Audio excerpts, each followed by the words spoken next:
provide alerts about extreme weather through the National Weather Service, which you know all too well from the tornado that devastated your community, Mr. Chairman, a few years ago. And to provide disaster relief to communities where it's needed, such as in Los Angeles of the devastating fires of the last few weeks. This is the so-called deep state that President Trump and his acolytes continue to demonize, and these are the programs and services sitting on Elon Musk's chopping block right now. Their efforts to, quote, right-size government serve no one but themselves and fellow oligarchs who want to destroy, deregulate, and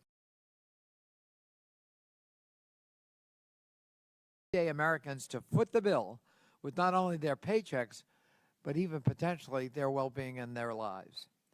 Just last week, the country watched in horror as a commercial aircraft and a U.S. Army Black Hawk helicopter collided over the Potomac River, killing 67 people, including several of my constituents, including young children. We know that disasters are more likely to happen when the agencies that ensure our safety are unsupported and under-resourced. Our nation's air traffic control facilities were already operating below recommended staffing levels. But one day before the horrific crash, the Trump administration sent an email to more than 2 million federal employees offering them a purported financial incentive to immediately quit their jobs. Can you imagine what might yet happen if our air traffic controllers accept this offer to quit en masse? This is just the tip of the iceberg. In its first 2 weeks, the Trump administration has ordered a hiring freeze on all federal civilian positions, ordered all federal employees back to the office full-time, unless, of course, you take their early retirement offer, and then you don't have to come to work for 8 months.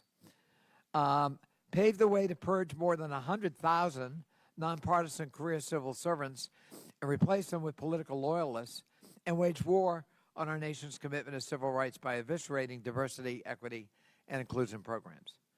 The new administration also ordered the politicization of the senior executive service, forced employees to surveil and report on colleagues, and fired the Democratic commissioners of the National Labor Relations Board and the Equal Opportunity Commission. They administered loyalty tests to career civil servants at the National Security Council, granted security clearances to incoming White House officials without vetting, reportedly violated cybersecurity procurement and privacy laws by recklessly handing federal systems and data, and attempted a late-night purge of 17 nonpartisan